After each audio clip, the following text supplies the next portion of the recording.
Alright class, in this video we're going to go over how to solve for the equivalent resistance, the total current, and also the current and voltage across individual resistors in a combination circuit. Combination circuit is when you have series and parallel together in a circuit. Alright, on this slide I'm going to go over how to calculate the equivalent resistance for a combination circuit. If you remember from earlier units, the combination circuit is when you get a series circuit and then it also branches off into a parallel component. In order to find your equivalent resistance, you want to essentially make a big series circuit. So right now I have the parallel part right here, and then this is in series. If I could find the resistance of this part, then I could find the resistance of the whole thing. You could essentially simplify it to the same resistor in series here, and then just one resistor here. If you add those two up, you get the resistance of the whole thing. To find the equivalent resistance in a parallel circuit, you're going to take the inverse, that's 1 divided by each individual resistor, and then take 1 divided by that answer to get your equivalent resistance in a parallel circuit. If you look at the chart on the bottom here, if you have 4 ohms and 4 ohms, if you actually calculate it out, it'll be 1 over the total resistance equals 1 over 4 for the first, plus 1 over 4 on the second. 0.25 plus 0.25 is 0.5. If I do 1 divided by 0.5, you get 2. You notice how the equivalent resistance went in half as the originals. The reason for that is you have 2 lanes at HEB. Once you have 2 lanes instead of 1, it's going to be twice as fast to get out of there. So the math actually makes sense. If I had 2 6-ohm resistors, it's going to be the same as one with 3, and so on.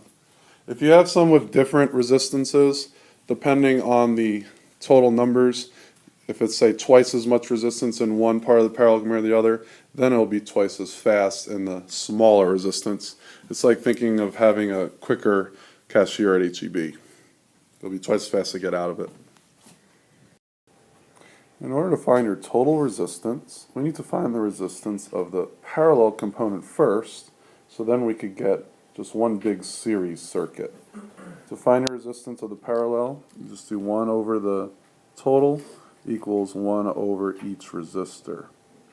So you do 1 over 4 divided by 1 over 4, you get 0.25 plus another 0.25. 1 divided by that, or 1 divided by 0.5 is 2. So that's 2 ohms for this part of the parallel circuit. To find your total resistance, you just add up all the individual ones. 2 plus 2 plus 6 is 10 ohms. Once you have your total resistance, you do V equals I times R to get your total current. Your voltage is 10. I is what we're looking for. R is 10. 12 divided by 10 to get your current. Your total current is 1.2 amps. So again, you want to set up your parallel circuit as a big series circuit, then add up your individual resistors to get the total resistance right here. Then once you have your total resistance, you do the total voltage divided by the total resistance to get your total current. One of the key things to remember when doing combination circuits, in a series circuit, your current has to be constant. Think about if there's only one path for the electrons to flow. You don't want cars or electrons, for instance, in a road bumping into each other, so the current has to stay the same throughout. In a parallel circuit, though, it's the exact opposite. Instead of your current being constant, your voltage is constant. That voltage constant will help you determine the current. Okay, so we found out from the previous slide that the total resistance was 10 ohms and the total current was 1.2 amps. Now we're going to determine the total current and total voltage at each resistor. If you remember from the previous slide that the total current has to be the same throughout, so what that means is in the series part of the circuit at R1, And also at R4, the current will be the same. It's still just the 1.2 amps. The I4 at the fourth resistor is also 1.2 amps.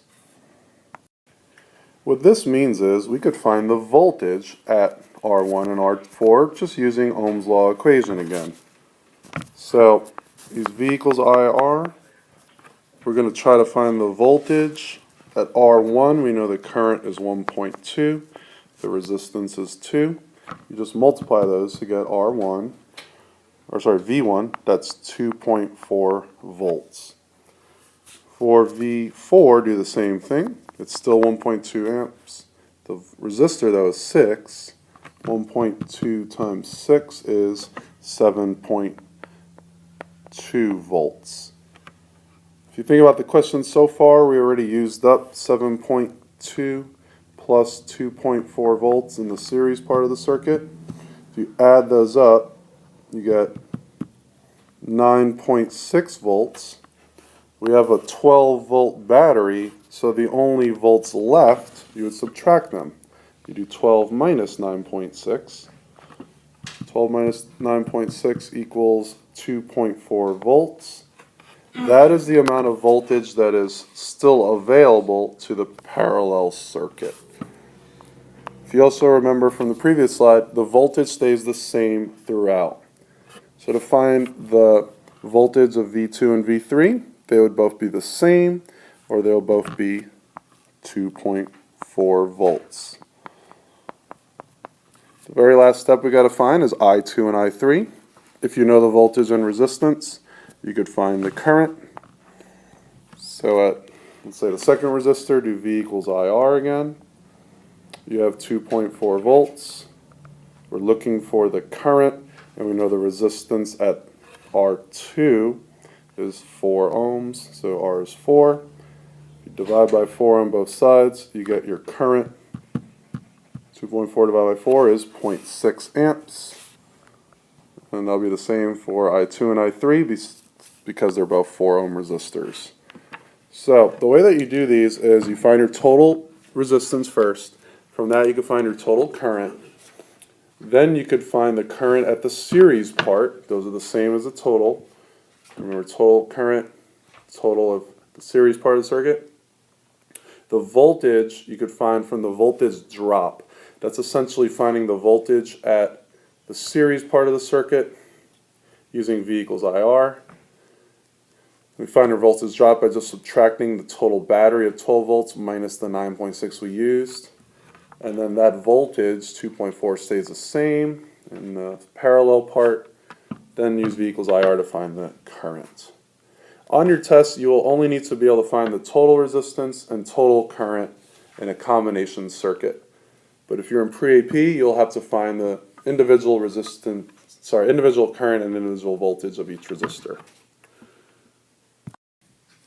All right, class. This was a pretty difficult example of combination circuits, so make sure you play it very carefully. There's also a previous video on the same unit saying circuits, so you might want to watch that first as an overview. If you have any questions, feel free to leave a comment down below.